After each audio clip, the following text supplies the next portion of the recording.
¿Quiénes son los personajes detrás de la ciencia? Esto es Science Behind the Glass, Illuminating the Human Side. En este podcast mostramos el lado humano de los laboratorios y la ciencia. Científicos comparten experiencias personales y discutimos su significado desde diferentes perspectivas y campos de investigación. Bienvenidos a Science Behind the Glass, iluminando el lado humano. Hoy viajamos desde las selvas tropicales de Costa Rica hasta los laboratorios de alta tecnología en Australia, para conocer a una científica que ha hecho su curiosidad infantil un camino de vida.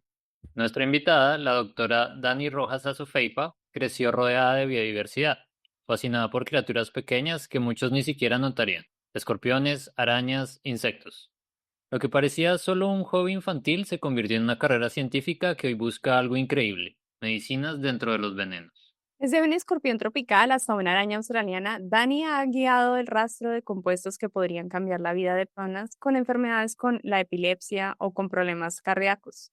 Pero su historia no solo trata de ciencia, también habla de migración, de adaptarse, de abrirse paso como una mujer latinoamericana en la investigación mundial. Cómo se transforma el veneno en una cura y qué se necesita para cruzar el mundo persiguiendo una idea. Esa es la historia que hoy contamos. Dani, muchísimas gracias por aceptar esta invitación. Es un placer tenerte aquí. Hola, muchas gracias por la invitación. Sí, súper bonito. Estoy muy emocionada. Es mi primer podcast. Para empezar, cuéntanos un poco cómo era tu vida como niña en Costa Rica y cómo nació esa curiosidad por los animales pequeños, como las arañas, los insectos, los bichos, o Mm. eso cómo vino, ¿vino después o cómo fue? Yo creo que mi familia tuvo mucho que ver. Yo soy la menor de 5 hermanos. Mis hermanos son mucho mayor que yo. Entonces, siempre tuve muchas libertades. Mis papás siempre me dieron mucha libertad de andar, de buscar, de hacer cosas. Y yo creo que parte de eso desarrolló mucha curiosidad en mí. Yo cuando era chiquita siempre andaba preguntando cosas. Y me acuerdo que preguntaba mucho el qué significa esto, y le preguntaba a adultos, y a veces los adultos no me sabían responder. Bueno, varias cosas con respecto a mi niñez. Me encantaba estudiar, me gustaba mucho la escuela, todo raro, y siempre me gustó mucho aprender. Tal vez la parte más enfocada en animales, creo que se debe principalmente a que mis papás, y bueno, en general mi familia núcleo, siempre hacíamos paseos los fines de semana a parques nacionales o a parques de la ciudad, por ejemplo, a caballo, íbamos a volcanes, y los fines de semana que no hacíamos esas cosas, íbamos a la casa de mis abuelos, y en la casa de mi abuela materna era en el campo, así en el campo de que no se podía llegar en carro a la casa. Había que estacionar el carro y caminar como un pequeño sendero, pasar unos ríos y poder llegar a la casa de mi abuelita. Y yo recuerdo que con mis primos a veces nos íbamos de excursión, y entonces era ir al río a buscar qué encontrábamos ahí, a ver qué encontrábamos básicamente. Entonces, en general, creo que eso hizo que tuviera mucha influencia en que yo decidiera estudiar biología eventualmente. Y en general me gustaban todos los animales y la naturaleza, pero no siento que cuando yo era tan pequeña tenía como fascinación por algo en específico, sino que eso vino después. Siento yo que la curiosidad o el interés científico vino hasta cuando ya estaba más en la universidad. Y eso es un punto bien interesante y ya lo hemos visto en varias entrevistas que hemos hecho, y siempre es como la curiosidad, es como el punto en común y siempre el punto de partida de la mayoría de los científicos, y pues eso es como muy chévere, y además pues te lleva como a explorar cosas nuevas, ¿no? Entonces, en tu caso, ¿qué crees que te impulsó a interesarte en los venenos, por ejemplo? Creo que fue en mi maestría, terminé el bachelor en biología y después hice una maestría. Y en la maestría, mi maestría fue en ciencias biomédicas.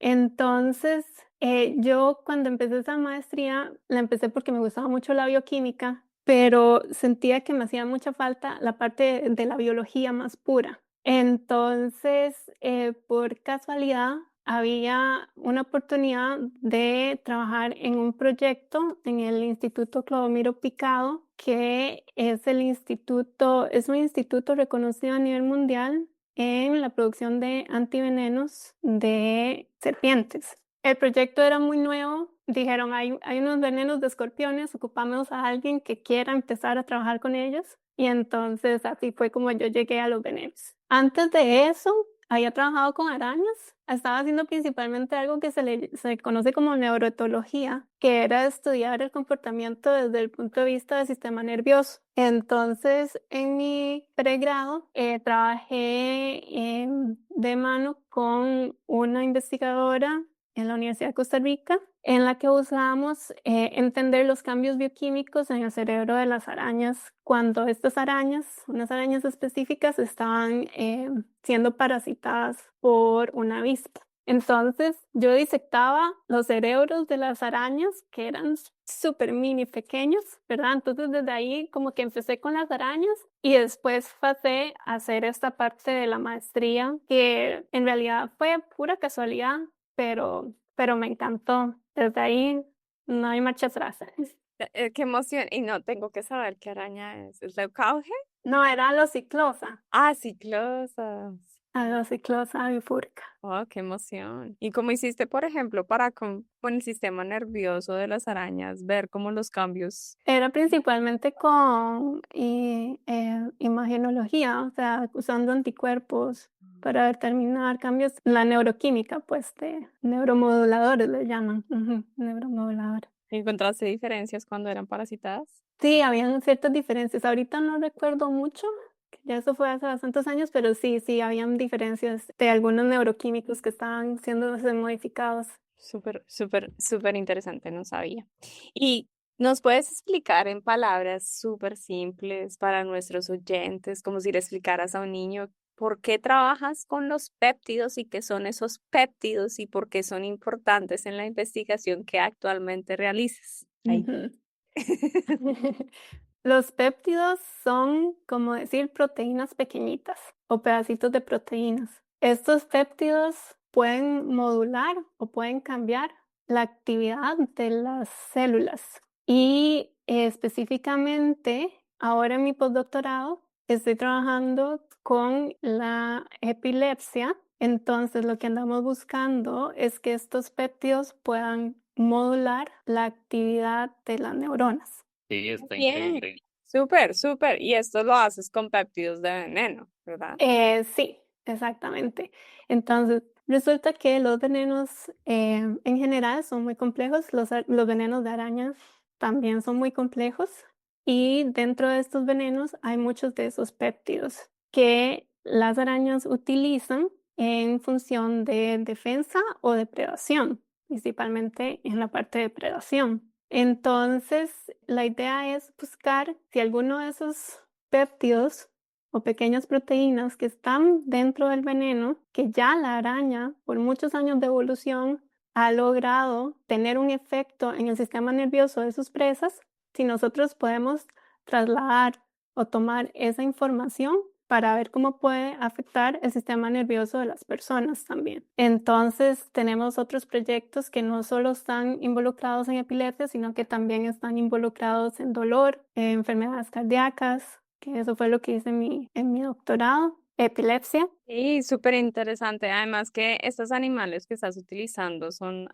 una especie de aquí australiana, ¿verdad? Pues ahorita, bueno, dependiendo del proyecto, tenemos unas que son australianas, sí, y en específico en una parte del proyecto en la que yo estoy, tenemos venenos de arañas de todo el mundo y lo que hacemos es un screening, probar muchos de esos venenos para ver cuál tiene la actividad que nosotros andamos buscando. Súper. Y justo nos estabas contando que este trabajo lo empezaste a desarrollar con estas pequeñas proteínas para utilizarlas, digamos, en la investigación de estas enfermedades en tu doctorado.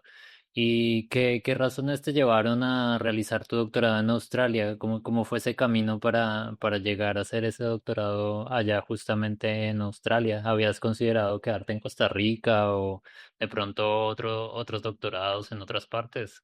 Yo llegué acá porque cuando estaba escribiendo mi tesis de maestría, tuve que leer mucha literatura, como cualquier tesis, ¿no? O como cualquier, en la ciencia. Entonces, cada vez que yo leía un artículo que me gustaba mucho, siempre anotaba cuál era el autor. Y daba la casualidad que el profesor Glenn King del Institute for Molecular Bioscience de la Universidad de Queensland era el denominador común. Él salía en todos los papers que yo decía, es que me encanta esto, me fascina. Y entonces empecé a investigar más del laboratorio y decidí escribirle un correo. Tardó un poco en responderme.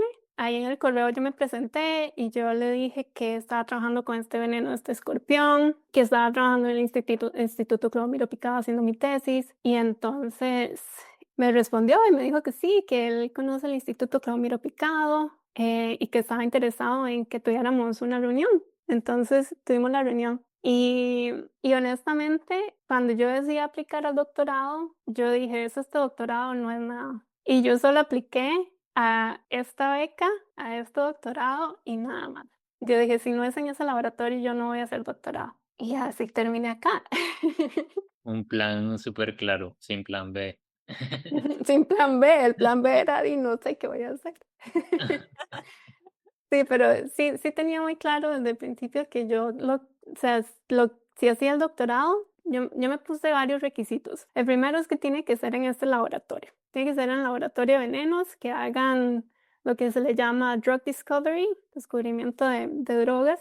Y quiero vivir en un país que sea bonito, que sea seguro, donde el doctorado sea corto, entre comillas corto, ¿verdad? Comparado como por ejemplo en Estados Unidos, que se duran muchos años. Otro de los requisitos en mi mente que me puse fue que mi doctorado fuera principalmente investigación, que no tuviese que dar asistencias o dar clases o depender de eso para poder tener mi beca. O sea, yo quería dedicarme 100% a la investigación. Y mentira que lo hice porque al final también hice un poco de tutorías, hice un trabajo por acá, trabajo por allá, relacionado siempre con la ciencia, pero el mayor enfoque era investigación. Y algo que tal vez es medio salido del tema de la ciencia era que yo quería vivir en un país donde el clima fuera bonito, porque como una mujer tropical que soy,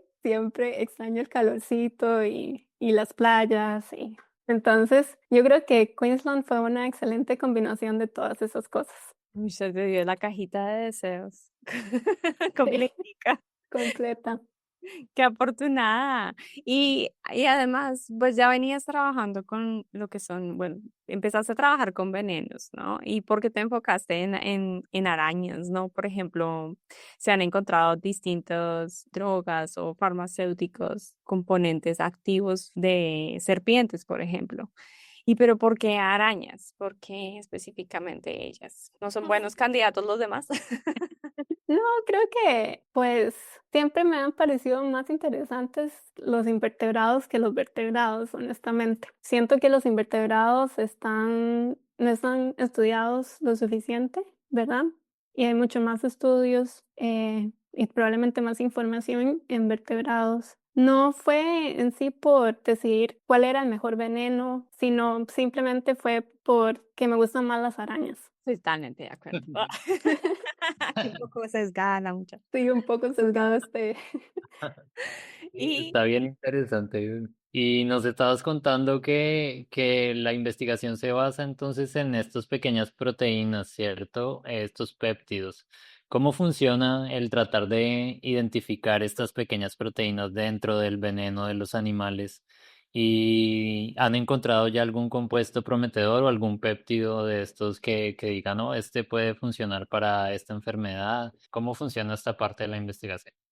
Bueno, primero uno necesita tener un objetivo, ¿verdad? O un diana. Usualmente esos dianas o objetivos en las células son otro tipo de proteínas, que estas sí son proteínas grandes, que se llaman canales iónicos. Y entonces estas proteínas lo que hacen es que permiten el paso de diferentes iones a través de la célula. Y esto permite actividad dentro de la célula. Y lo que pasa es que en muchas enfermedades estos canales iónicos, estas proteínas, están afectados. Entonces, una vez que tenemos ese objetivo, la idea es ver cuál veneno va a funcionar.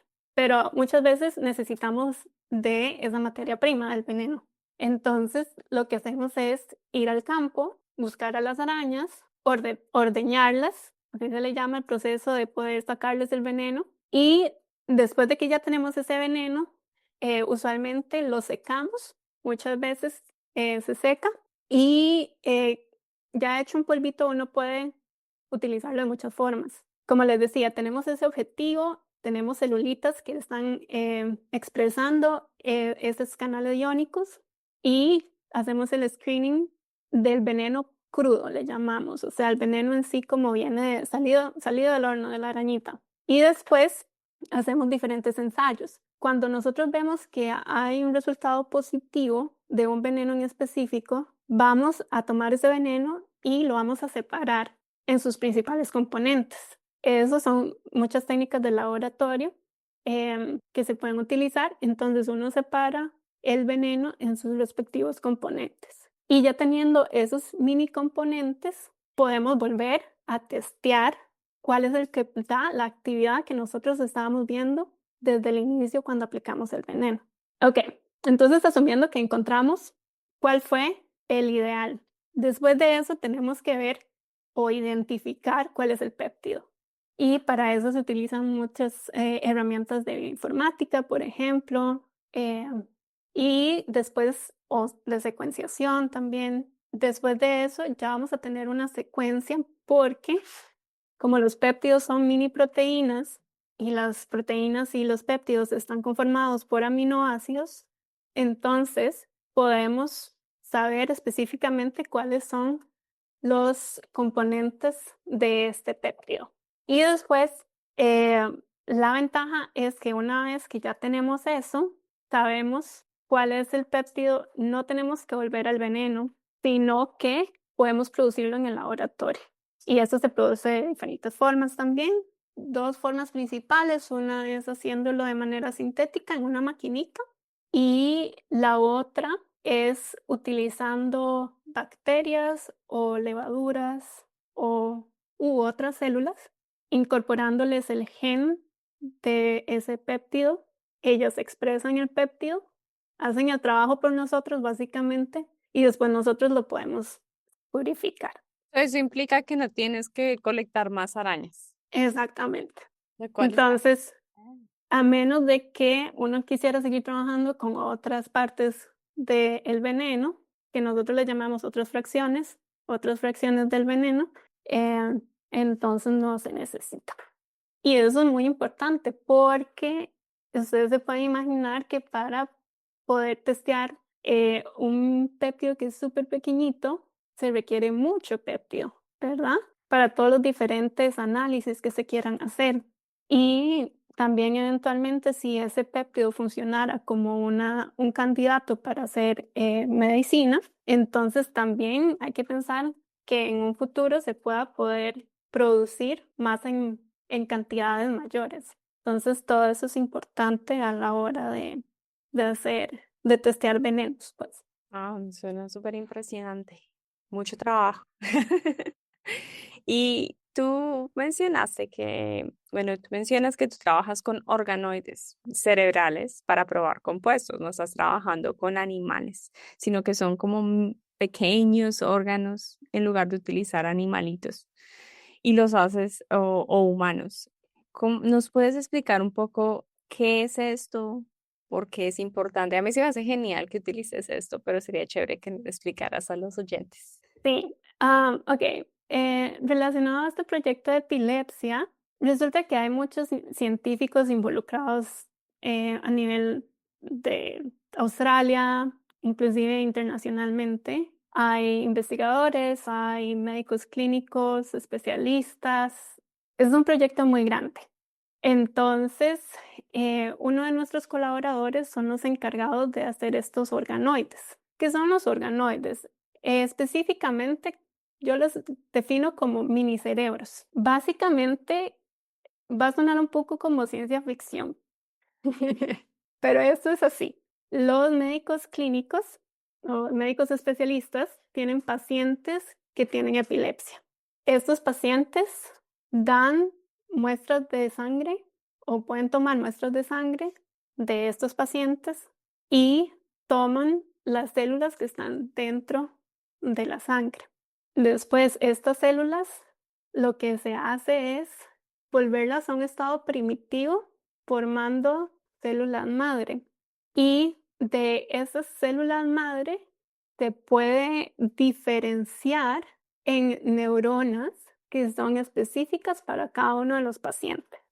¿Puedes ampliar un poco, por ejemplo, qué son las células madre? ¿De qué se diferencia con una célula común? Por ejemplo, cuando nos cortamos y entonces empiezan a regenerarse el tejido, tan cansona yo, pero es que...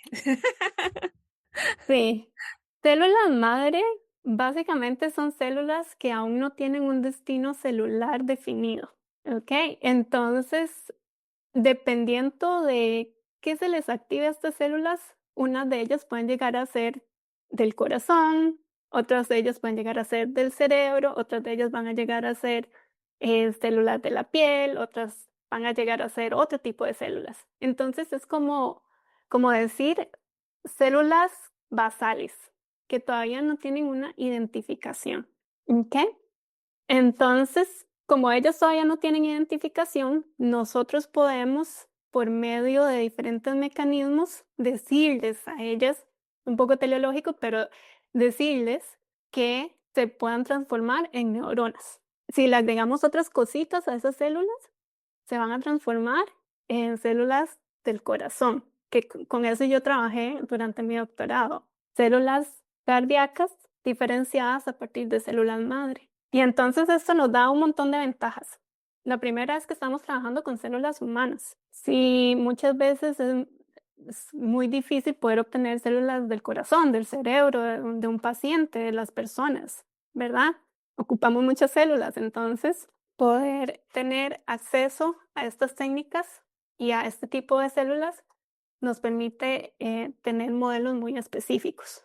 Entonces, en el caso de epilepsia, como les decía, son pacientes que tienen epilepsia, se les toma una muestra de sangre, de esas células dentro de la sangre se lleva un proceso para que ellas se vuelvan esas células madre o células basales y después nosotros como que las hijackeamos básicamente, ¿verdad? Y les decimos, te vas a convertir en una neurona, en una célula del cerebro.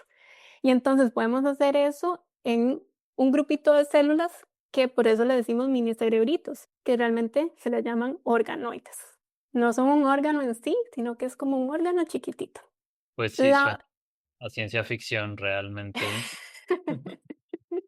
la ventaja de en este proyecto específicamente, y muchísimas gracias a todos los que colaboran en este proyecto, la verdad es que es un proyecto gigantesco, es que los pacientes con los que nosotros trabajamos en epilepsia tienen tipos de epilepsia en donde se han mutado diferentes canales iónicos o estas proteínas del cerebro.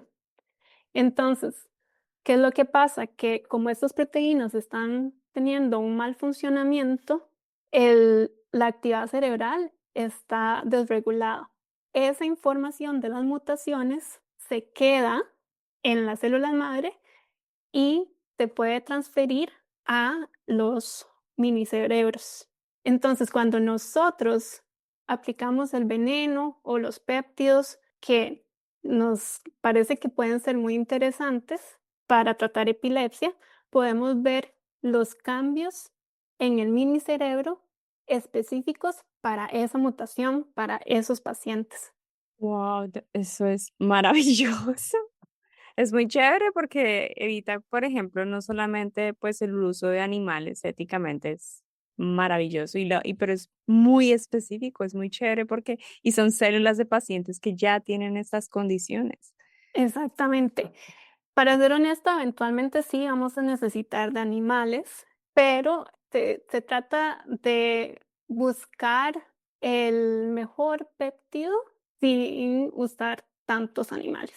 Entonces, inicialmente es in vitro, hacemos un montón de análisis con las células, pasamos a estos organoides y eventualmente pasaríamos a animales. Y Sí. ya, y han aislado de esos péptidos o estas moléculas prometedoras ya han aislado compuestos que hayan tenido resultados prometedores con epilepsia?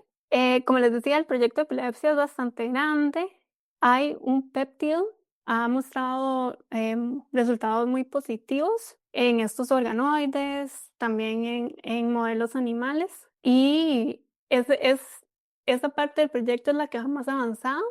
Entonces sí, tenemos un péptido muy interesante para una mutación muy específica en canales de sodio. Después estamos ampliando el testeo de los venenos para otras mutaciones en otros canales que están relacionados con otros tipos de epilepsia. En general, digamos, en el proyecto de epilepsia, el proyecto de epilepsia empezó hace poco. Entonces, se ha ido avanzando, progresando en este año. Y te puedo dar ejemplos en otras enfermedades en donde el componente principal del veneno de la araña, donde ha sido exitoso. En Australia existe la araña más venenosa del mundo, araña telas de embudo. Y resulta que del veneno de una de las arañas del estado de Queensland, acá en Australia, se encontró uno de estos péptidos que se llama HI1A y es un péptido muy prometedor para derrame cerebral. Inicialmente se estudió para derrame cerebral y después progresó al estudio de ataque cardíaco. Y este péptido, pues, es muy interesante. Recupera las células donde se ha visto que ha habido un infarto o un accidente cerebrovascular o derrame. Entonces lo que hace este péptido, el mecanismo, es que protege la célula cuando hay estas condiciones que se dan en un derrame o en un infarto. A partir de este péptido, mi supervisor, quien les mencioné, que se llama Glenn King, profesor Glenn King, fundó una compañía acá en Queensland que se llama Infensa Bioscience y es una compañía farmacéutica para la producción de este péptido, que también es importante en trasplante de corazón. Se ha visto que ha tenido resultados positivos en trasplante de corazón y bueno, a partir de eso se ha inspirado o mejorado por ingeniería, básicamente, este péptido y se han producido otros péptidos mejores a partir de, o inspirados a partir del péptido de la araña de telas de embudo. Emoción, es un progreso gigante. Entonces, pues en la parte del proyecto de epilepsia aún estamos empezando, ¿verdad? Pero sí sabemos que se puede. Hay ejemplos de que sí se puede. Sí, y pues todo esto que nos cuentas es súper complejo, ¿no? Y es interesante pensar que todo parte desde ir a buscar las arañitas en su hábitat, ¿no? Y ver qué pasa con sus venenos y todo lo demás. Cuéntanos más o menos cómo es eso de ir a buscarlas y si hay forma de saber si una araña puede tener, digamos, más potencial o el veneno de una araña puede tener más potencial que otras especies, por ejemplo, que también tengan veneno. Bueno, realmente creo que es como, antes de ir al campo hay que leer mucho, siempre, como todo en ciencia. Es pura lectura, ¿verdad? Entonces uno tiene que informarse de las posibles arañas que hay alrededor, de qué se conoce de estas arañas, desde historia natural hasta si hay algo de los venenos, de algún estudio. Y después, bueno, en el caso específico, yo he ido al campo varias veces acá en Australia. Vamos a buscar esta araña tela de embudo. Entonces, yo he ido en varias giras a buscar estas arañas telas de embudo acá en Australia, en Queensland. Y particularmente la que nos interesa más, la especie que nos interesa más, está en una isla, que es la isla más grande de arena del mundo. Y entonces resulta que en esta isla, en vez de tierra o sedimento, lo que hay es arena. Y vamos allá, buscamos en la entrada del embudo, de la cuevita, básicamente, y después empezamos a excavar hasta que encontramos la araña. Y después esas arañas las podemos traer al laboratorio. Creo que también muchas veces depende, como mucho prueba y error, honestamente. Muchas veces no hay información de la araña, ¿verdad? Y es como decir, bueno, vamos a ver. le ponemos el veneno, lo testeamos a ver qué sale. Y a veces salen cosas muy interesantes y a veces no, ¿verdad? Pero sí, sí nos interesa, a mí en particular me interesan mucho las arañas australianas porque en Australia todo es raro, todos los animales son raros, ¿verdad? Y son súper interesantes. Todos tienen su, Superpoder. sí, son increíbles, me encanta. Y porque Australia es una isla, pues han evolucionado de esta forma, ¿no? Entonces, a mí me parecen muy interesantes las arañas australianas, pero en general todos los animales australianos. Y hay algo interesante acá también es que hay mucho animal venenoso, mucho. Aquí uno dice, es que en Australia todo te mata, ¿cierto, Linda? Sí, es verdad. Entonces, pues en mi caso yo trabajo con venenos de arañas, pero también tengo colegas que trabajan con venenos de garrapatas, bueno, saliva de garrapatas, venenos de las orugas tienen veneno. Las plantas, ay, no, Aquí las plantas también, las medusas, las medusas. todos esos diferentes organismos que tienen veneno son súper interesantes. Y no solo desde el punto de vista de producción de medicinas, ¿verdad? Sino desde el punto de vista de biología también. Y cómo, con toda esa felicidad que hay en tu vida, ya me da envidia. Ajá. ¿Puedes contarnos tu trayectoria desde Costa Rica a Australia? ¿Cuál ha sido el mayor obstáculo que tú has presentado como mujer latinoamericana, como mujer y como latinoamericana y como científica? Que tú digas, bueno, sí, esto definitivamente ha sido duro y cómo lo has logrado superar o si cómo lo logras. Sí, pues sí, no todo es color de rosa, ¿no? Bueno, yo creo que como cualquier persona que ha migrado a su país, siempre hay dificultades, siempre van a haber dificultades. Cuando yo me vine desde Costa Rica, yo me vine en enero del 2020 y yo no sabía que iba a venirse una pandemia, nadie lo sabía, ¿no? Pero yo no sabía que yo iba a estar en una pandemia al otro lado del mundo sin mi familia, sin conocer a nadie, ¿verdad? O sea, eso creo que fue como uno de los primeros dificultades, tal vez, venir acá y sí, presentarse con COVID, con la pandemia. Creo que esa fue como la primera dificultad. Después, el inglés. O sea, yo hablo inglés y hablaba inglés desde muy pequeñita, pero es que el inglés australiano es otro nivel. Al principio en las reuniones yo le decía a mis amigos, es que yo no sé si es el inglés o es la ciencia, no sé qué no estoy entendiendo. No es solo el entender, es el comunicarse también. Es como en español yo puedo ser muy fluida y puedo tener palabras así súper despampanantes, qué sé yo. Y en inglés digo, ay, ¿cómo se dice eso? Ni me acuerdo cómo se dice la palabra en inglés. A veces se me olvida la palabra en español. Tengo que escribir qué quiero decir.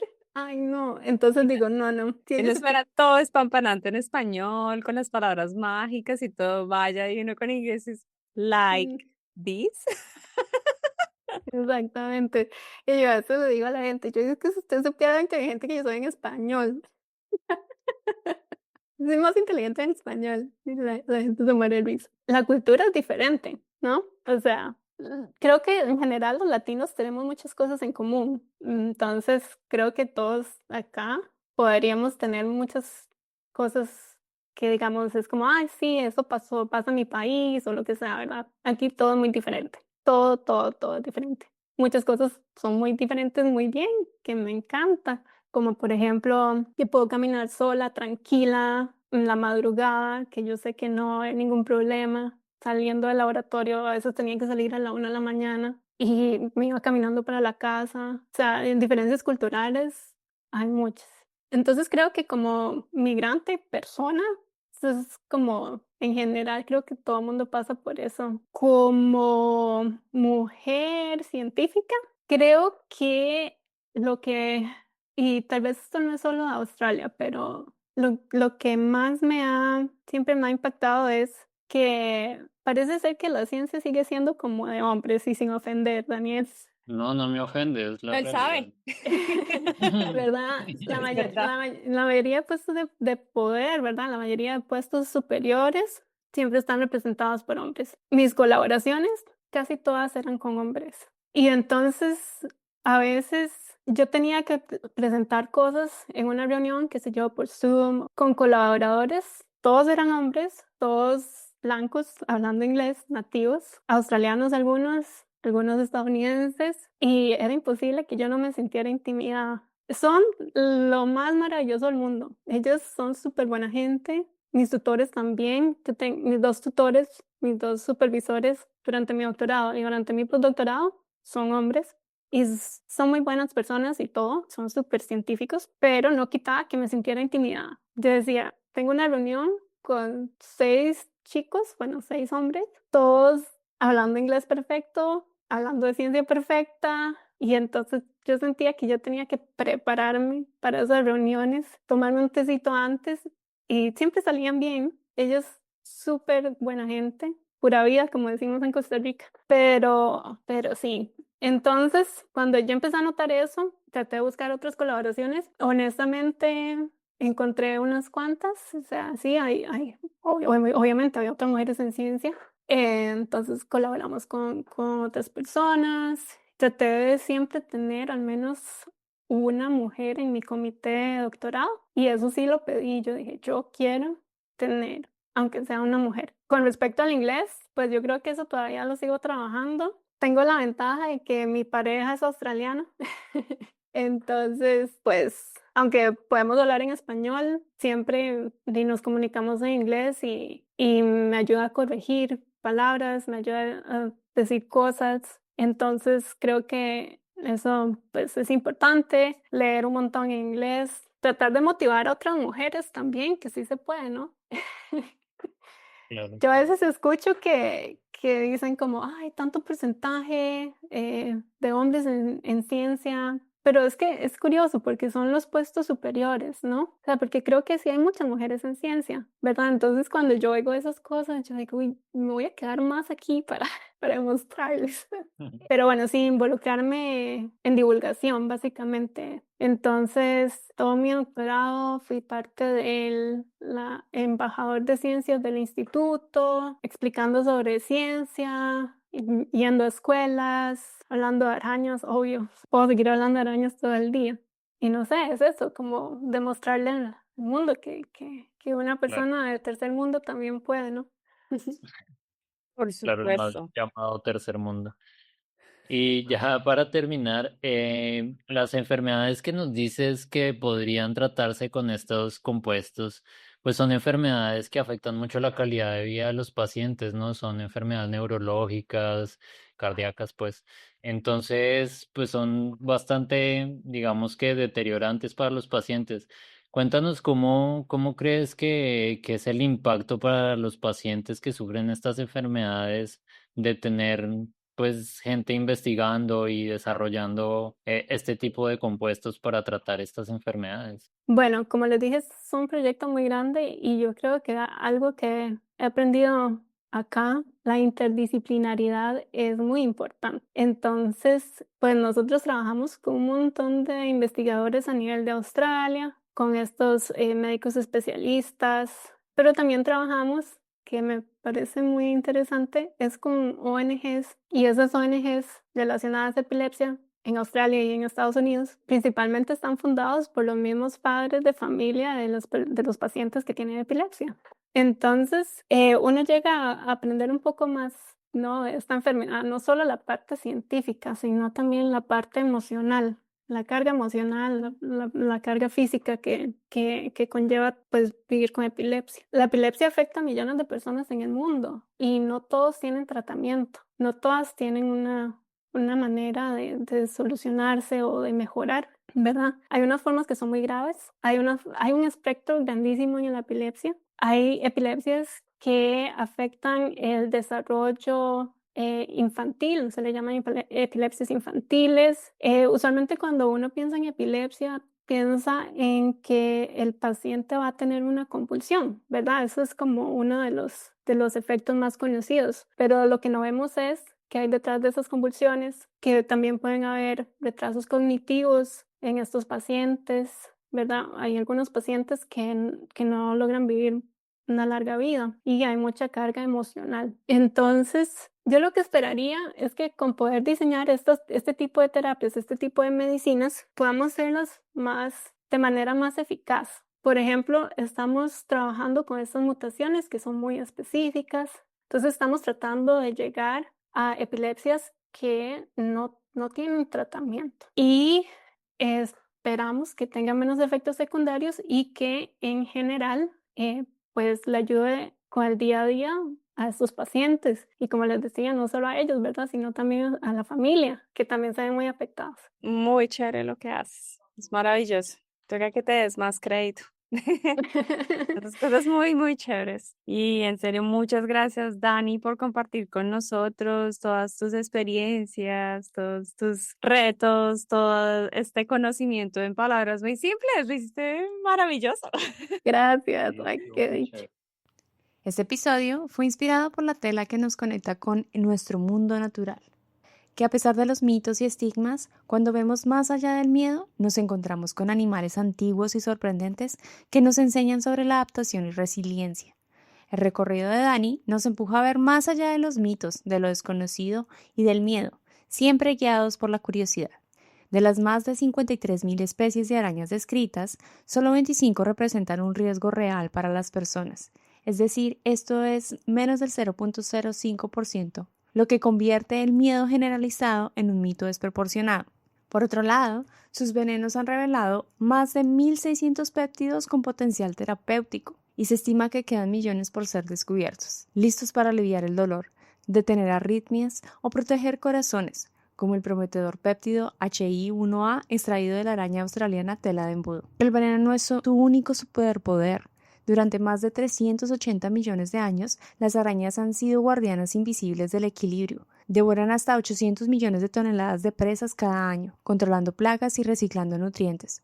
En su aparente pequeñez, nos enseñan resiliencia y eficacia, virtudes tan valiosas para la naturaleza como para la medicina. Science Behind the Glass es un podcast producido y editado de forma independiente por sus anfitriones Linda Hernández Durán y Daniel Esguerra, con el apoyo técnico invaluable de Rafael Giordano y la música original de nuestro colega y amigo Bernardo Águila. Síganos en Instagram, X, Facebook, LinkedIn y TikTok y visiten nuestra página web para más historias, recursos y novedades. Si ese episodio los inspiró, compártanlo con comunidades, amigos, apóyennos en nuestra página web, en donde ustedes pueden contribuir y continuar impulsando estas narrativas. Recuerden, la innovación nace donde el asombro se encuentra con la curiosidad y a veces donde la diminuta araña espera en su tela. Hasta la próxima.